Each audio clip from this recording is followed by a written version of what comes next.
Hey everyone, this is the Becoming a Creator podcast. I'm your host, Snoopeh, the co-founder of Pipeline.gg. This is the show where we talk about the journey of content creators and how they got to where they are today. I am so excited to be diving in with Dr. Lupo today. Few creators have had as much impact as Ben has. For the last 7 years, he's raised over $10 million for charity. We're talking everything from creators going through different phases to the competition that they face on the journey and leveling up at every step along the way. Ben has an incredible wealth of experience. If you're just starting out on your journey as a content creator, or even if you're even doing it for a couple of years in, this is the episode that you want to listen to. Ben is a legend in the space. Now, without further ado, let's dive in and hear from Ben himself. Ben, thank you so much for coming on the pod. It's an absolutely honor to have you on. You've had an incredible journey over the last 8 to 10 years, and many of us know Dr. Lupo. You've accomplished so much in this space. But I'd rather learn about how did you get to where you are? Like what's happened in that journey over the last 8 to 10 years? Because it didn't happen overnight, that's for sure. It did not. No, I've been at this, I think, for 7 years total-ish now. And it has been one of the most complicated jobs I think I've ever taken on in my entire life. And I know a lot of people are like, you just sit there and play video games.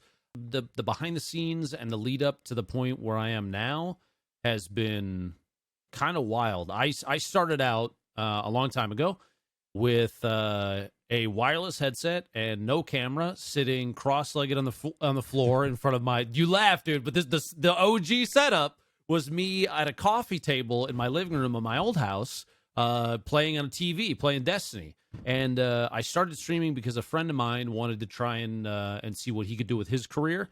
And I was like, okay, well, I mean, I have a Twitch account. I can stream there, and I can send along, I can kind of be like your cameraman. Like I was really good, but he was fucking insane. Brian Ninja with Noel is his name, and we played together for a while. And then he went off to college. And here's where stroke of luck number one comes along: is when he went to school, he took too damn long to pick an apartment. So he got one that had DSL internet, which he could not stream on. So I was like, okay, I'll keep going, and I'll keep the community that we kind of grew together. I'll keep that going.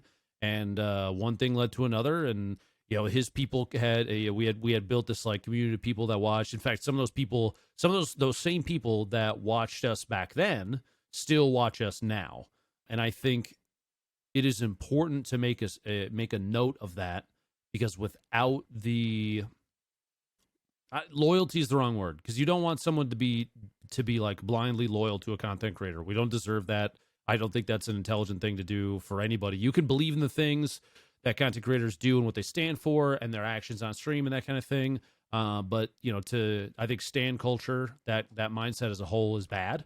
But the people's willingness to follow along on a journey with you, whether it's in one game or another, or whatever you're doing, that's pretty damn important. Because without those people, a lot of those people that have watched me for years and years are my moderators now, and they have known me since before I had a kid, and they've been around since the very beginning, like day one. Basically, I have a handful of people that have been around the whole time, and that community has carried forward because those people know.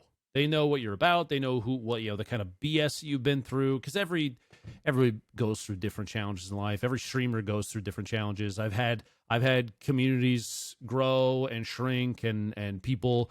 I've had people pull stuff out from under me for no reason. I've had moderators, do some scummy things, and we've had to restructure stuff. We've gone through. I consider those growing pains for a career, and everybody's going to experience those. But it's important to know that you have people that I think you can rely on. And so because of Brian's choice to go to college at the time that he did, and my ability to keep that community growing and kind of utilize that for good, because we started getting involved in charity stuff, and we helped out with St. Jude stuff, and I did a Make-A-Wish stream and Fragile X and a bunch of different things at the time. People knew what I was about. So even when Brian left and had to go to school and couldn't stream anymore, there was an understanding that okay, Dr. Lupo, Ben isn't I'm not a jackass. And it's funny to say is that's a pretty important thing to have going for you, is not be an asshole about the position you're in. I want to dig in a little bit on there, which is you have successfully went from game to game And in some ways, you're almost variety in a sense because you're able to navigate these changes in games over the years. But back in the beginning, that wasn't necessarily the case. And I think a lot of new creators are struggling with this idea of sticking to one thing. There's two ways to do it. And they both have their ups and they both have their downs. So you could either main a game. What I did when I first started streaming was a year and a half straight, basically, of Destiny 1. I was doing trials runs on the weekends for viewers and stuff like that. We met a whole ton of people. Quite honestly, if you do a little looking around, there's a Kotaku article about a guy named Mike that listeners should go look up that story. That there's some life-changing stuff that happened because I chose to, at the time, root myself in one game's community. And that's great because that means that people know what to expect on the channel. People that like the game or like you will come and watch you no matter what, because they're like, oh, Loop's playing the game again. Whatever game it is at the time, they're like, oh, Loop's playing the game. He's been playing forever. He's on Destiny again. He's probably doing trials runs or whatever, PvP. We could watch that. But when you move away from that, if you've built up a large viewer base under one directory, under one game, people get very mad when you change games, even if it's bad. Like a year and a half, the same game, man, can be really mentally taxing, right? And so for my own mental health, I started stepping away from Destiny after a little while and jumped into BRs. I did play Overwatch for a little bit, but H1Z1, I streamed straight for a couple weeks as I was just trying to distance myself from self-res warlocks and fusion grenades that were sticking me around the corner. Anybody that plays Destiny remembers Destiny 1. Those were like the frustrating mechanics in year 3 that we were all on burnout because I was doing hundreds of hours, a month in a way that at the time I probably was not the best idea, but it did a great job of building up a really reliable audience. So I remember peak Destiny 1, I was hitting like maybe 1,000 to 1,200 viewers. And then I switched over and started playing BRs, and people were like, this isn't why I watch you. I watched you for a year and a half. Now you're changing games. Do you think you could have got that first 1,000 viewers and a half? What a question. I think it would have been, it's a lot easier when you mainline a game, when you're running just the same game, because you build up a community of people that know what to expect. And I think the schedule is a huge thing. So I would try and start up at the same time every day, kind of like watching a TV show, right? If you know Thursdays at 7 is when, whatever XYZ show is on. I almost said Big Bang Theory, but that's off the air now. But you know what I mean? Like they know, like watching a TV show, they know what time your thing is going to be on. So they're like, oh, I know I could tune in then and I could watch then and I know it's going to be there. When you start changing the program up, just like with a TV show, you risk losing the viewership of the people that are only there for the game. They like you and the game, the pairing, but they're there more for the game. And it's okay to have that viewership drop, because what it does is it shows you the people that are there for you. At this point now, I've probably streamed every genre under the sun, right? I mean, I friggin' did Animal Crossing for a while, and we tried to overthrow the empire of Tom Nook, that little rat bastard. But that's important, because now that I've been established for long enough and I have that core group of people that are like, I watch DrLupo for his sarcasm and the dad bod or whatever jokes I'm making about it, that kind of thing. They know what to expect from me, and so they're like, I want to see that personality paired up with that game genre, and it's different than anything they've seen before. And they're like, I want to see that from you. People watch me play Path of Exile. They've watched me play New World for hours on end, even though that game kind of went downhill, sadly. But they've watched a variety of genres from me, and now that I have that established viewer base, even if it's not going to be as big as someone who mains just Call of Duty every single day, right? If you play COD every single day, I'm going to use Cloaksy as an example. I love Dennis. If every time he streams Call of Duty on Twitch, he's getting 10,000 plus viewers, right? But if he changes games, which he doesn't really do, his viewership numbers are going to drop a whole shitload. But if he's smart, he knows that going into it, and what it will do is help bolster a community that is stronger together, that people are there for the interactions with each other. They're there for whatever entertainment value you're putting out. I can only watch someone who with no personality for so long before I kind of lose interest. And I lose interest quick because I got ADD. So if it's not shiny... It sounds like the goal. It sounds like the goal is to get to where you are, but the process of getting there might suck a little bit. It's difficult. It could be scary. Need to stay focused. Oh, yeah. And it feels intimidating because a lot of times the viewership likes to turn it into a competition between you and yourself. They'll say, wow, only XYZ number of viewers today? What happened? I'm like, nothing. I'm just playing a different game. And you've got to steel yourself against those kind of comments because they can... I will admit it openly. I fall to the numbers game sometimes mentally too, where people are like, wow, bro, you only have XYZ. Like when I went to YouTube, of course there was going to be viewership number drop off. But that doesn't matter to sponsors. That doesn't matter to the people that want to be there.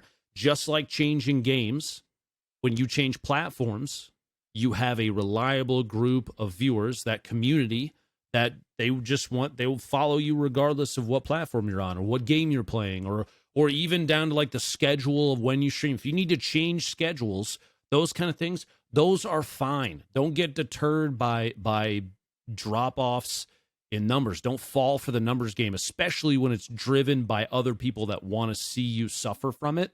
Because there are people, mind-blowingly enough, there are people out there that want to see their content creator not be happy, and that's entertaining for them because maybe they're not happy or whatever the reason is, doesn't matter. But you can't give in to that kind of thing. You got to do what's best for you mentally, for your happiness, because ultimately I think people will more reliably come and watch a streamer who is in a good mood, who is having fun, who wants to do what they want to do. Sometimes there's days I don't want to stream with a cam on. That's got to be okay with people that are watching because you're the content creator. You're not they don't own you. You owe them. That's the thing. I think a lot of people, especially with what I've in terms of like the beast, where you're feeding the algorithm, like you need to keep pumping out content. When you let that dictate you and your life, it can become a very dangerous rat trap. Oh God, yeah, it's bad. Will burn you out very quick. One of the things that I have recently begun learning, that I wish I would have learned a long time ago, is no matter how successful or unsuccessful, no matter how good or bad you are at a game, no matter how much time you any of those things you put in, time is in fact the one thing that you always have a limited amount of. So utilizing your time in the correct way is the best thing you can do for yourself. A lot of people see streaming, we all call it the grind, right? We all call it you gotta, to quote Ninja, you gotta put the hashtag time in, right? And we might joke about it, but there's a certain amount of leeway you have to give yourself. Because if you go too hard, if you're too devoted, you're going to be giving up opportunities, time in real life that you can't get that back. When you talked about networking, you've made a point in the past that's really important. You have a group of folks you play with regularly, and it seems like that's almost been true at every level. For you as a creator, you've kind of had this group, or you've kind of went to another group, and you've played with these folks over the years. How important is that you're not necessarily doing it alone for your mental health, but then also for like the content itself? Solo stuff is great. It's a lot of fun to have a good, solid back and forth with your chat, especially when you are a smaller content creator. You're given opportunities to connect with people on a more personal level in a way that at a certain size becomes really difficult. That being said, networking is arguably the most important thing that this job will ever benefit from, because every time you play with another content creator, you expose yourself to a larger audience. I was playing PUBG not long after I stopped playing Destiny, maybe 400 or 500 viewers. But I saw this dude go up in the top of the building, and I line of sighted with a tree, and I waited for him to sit up top, and he turned around and wasn't facing me, so I stepped out, and I started cooking a nade, and I let her rip. And as soon as I stepped out from behind the tree, the guy stood up, turned around, and started beating the shit out of me with a scar. But on his screen, he didn't hit all. He hit all the shots, but on mine, it didn't actually connect with all of them. The nade air bursts right on his face, and that's how I met Tyler. It was an organic meeting opportunity, and his face was dumbfounded. And I said, because this was like right when clipping was introduced on Twitch, I said, hey, if you ever want to run duos, let me know, because I knew my chat would clip it and go over there. And I watched clips, countless ones from after I killed him, where it's like Dr. Lupo, partnered Destiny streamer, and he's like laughing about it. And 2 days later, he messages me back on Twitter. And he says, hey, let's run some duos. And the chemistry that came from that, because it was an organic, natural meeting opportunity and not some forced stream snipe bullshit, elicited one of the best friendships I still have to this day. I love Tyler to death. He's like my brother now. In fact, when my dad passed away a handful of years ago, he was the first person that I called because I needed somebody to talk to. And I still would call him if that were the case now. And that networking, the friendship that came from that, gave me one of the biggest boosts of my career, right? Because suddenly you're playing with Ninja, who at the time had a couple thousand viewers in PUBG, and he and I became friends. And then Fortnite happened, and we all know where that went. The sky's the limit, and the stars align. But without that networking, without Tim the Tatman knowing Summit and Lyric and Ninja and Nick Merckx, and without Mizkif knowing XQC and Soda Poppin' and Pokey and all those people, without OTV playing with OTV, without Courage and Marcel and Nogla, and without Cloak knowing 72 Hours and all the guys from Fortnite. It's so funny to hear people say XYZ person made you. Bro, everybody makes everybody else. That's what people, this is happening over years. Yes. It is a drawn out, complex process, but meeting and networking, without me playing with content creators that I played with in Tarkov, they wouldn't be where they are. Without me retweeting clips, there's a woman that's part of our community named Amy. She goes by Amethyst. She used to make really funny TikToks where she acted like me and Tim the Tatman and Courage and Ninja in these clips, us having conversations with each other, and they were fucking hilarious. So I retweeted them, and then her TikTok went nuts because all of us would retweet them, and now she gets like 1,000 viewers on Twitch because she's super funny. But those networking opportunities, bro, when every time I hear some kid come in and go, hey bro, Ninja made you, everybody makes everybody, dude. When one person eats, if the networking is done right, everybody eats, and that's important to remember. Did you know there's a proven way to grow your stream? I get that growing your audience can feel impossible. I've been there, but I'm here to tell you that with the right framework, it's not only possible, I try and make it as simple as possible. I spent the last 10 years learning how to hone my craft, and I've distilled the most important things that I've learned into a 1-hour free live training session. I'm going to be talking about the most important things that you should be focusing on to create amazing content, grow your audience, and to monetize. You shouldn't be working hard and not seeing results. I want to save you from working on the stuff that isn't really moving the needle for you. There's a proven framework that every streamer uses to grow. It might be in different ways, but I'll even show you examples of how it's worked with many new creators. So what's the secret?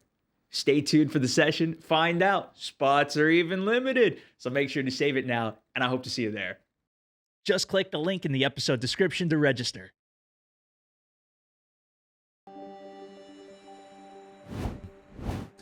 Was there a formative moment earlier in your career or your life that has shaped who you are today? I'm a pretty competitive person.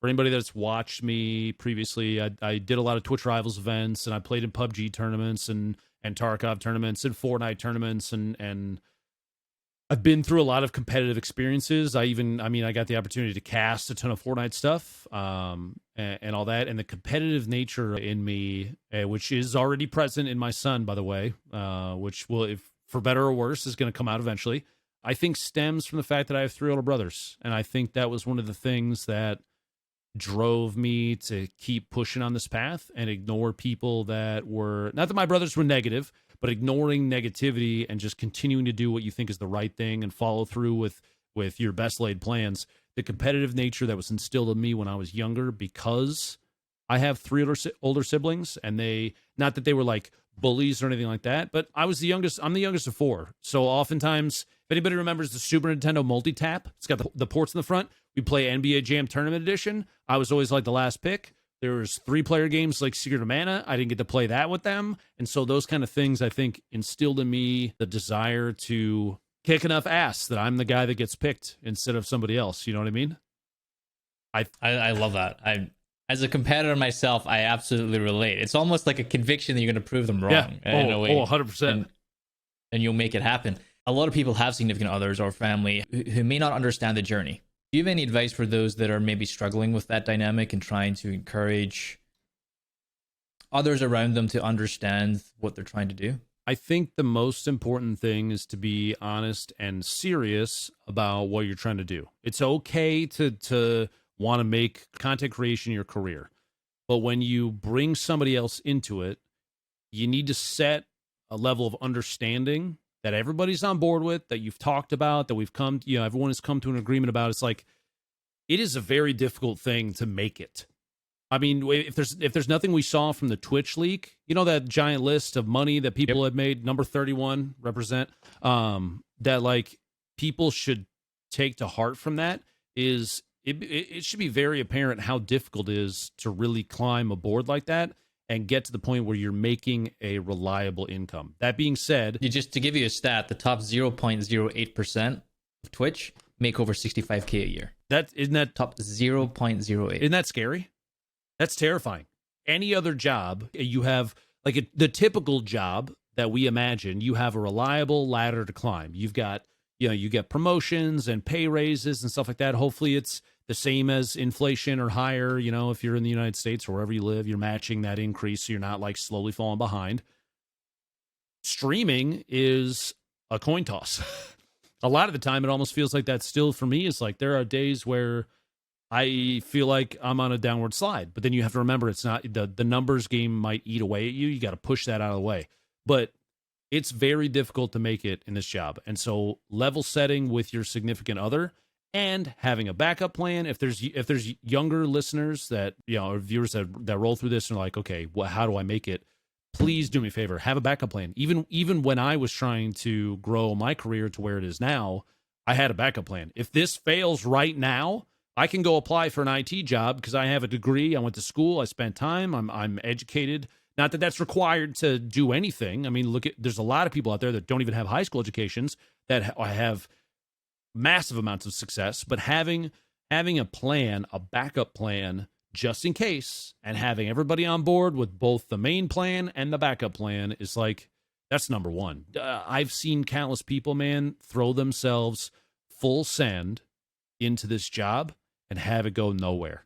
And it's heartbreaking because there's a lot of really good content creators out there. It is almost down to luck sometimes of whether or not you find success. I equate it to to trying to become an actor or actress. It's like you can have some of the best skills in the world and still never get discovered. And it can feel like the world is fighting against you. And I promise you that's not the case. It's just so difficult sometimes to keep everything in perspective that having that person with you on board with what the plan is, having a fallback that's safe and secure that's it. That's the dream, I think. So many levels that you've hit in your career. And at every point, it feels like there's a conscious choice that happens to go to the next level because it's uncomfortable, it hurts, it's a lot of growth at each one of those levels. How do you decide whether or not to go to the next level? Because there's no summit, right? What a question.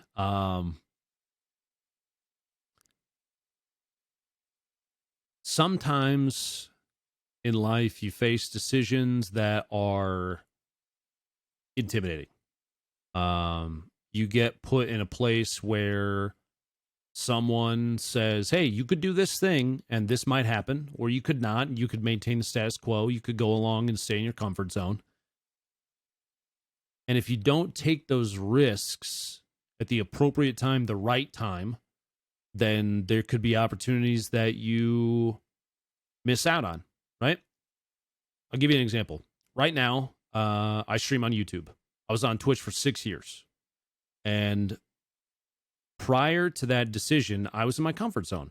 I was doing fine, 8 to 10K playing Tarkov, maybe 5 to 7 playing anything else. And that is more viewers than 99.99% of Twitch streams will ever see. It's incredible. Anybody that is at that level, I would say, has absolutely made it. But you also get put in a place where you're faced with this is my one shot kind of opportunity, right? Where someone says you could do this. Like on Twitch, I was a big fish in a lake, right? Because there's only X number of viewers that tune in to Twitch on a daily basis. So I have an opportunity to gather those up potentially, and a little bit from the social media spread that happens. But beyond that, there isn't a whole lot of potential for growth once you've kind of hit your peak. On YouTube, I am a small fish in the ocean. YouTube gets more views than any video streaming website in the world by a long shot. Maybe not a lot. 2 billion watch hours a day. Isn't that ridiculous? A day. And so when looking at those numbers and the opportunity to push out of my comfort zone and try something new present themselves, you kind of have to ask yourself a question whether or not you want to maintain the status quo and just be comfortable and go along, or if you want to try and change it up, right? The same thing applies to when I first started my job. When I first started this job, is I had another job at the time that was great. I was making six figures. I was in my mid-20s. It was like I was set if I just maintained. It was really easy too. IT stuff, I'm a huge nerd, man. So anything computer related, anything like that comes super naturally for me. So it was a job where like I could have sat and been comfortable. I could have just rode that out, done a handful of hours of work a day, dicked around on Reddit, and been happy. That would have been fine. But why do that when you can take an opportunity that may change your life and other people's lives as a whole, right? If I stayed in my old job, I never would have been able to raise almost $10 million for St. Jude at this point. That just gives me goosebumps, man. Isn't that fucking phenomenal? That's insane. And without the people that have followed me along in my career path and chosen to continue to support the causes that I support, I wouldn't even be here. So to circle back, I get really long-winded and go on a million tangents. When do you know the right time? You don't. And that's kind of what makes it exciting. That's why I said have a backup plan if you're just getting started. If an opportunity presents itself and you can envision a way where things can grow astronomically, where you can do something you've always wanted to do that you never would be able to do otherwise, if you don't take that chance, you might never have it again. If I didn't take the chance to become a content creator, I would probably never have it. I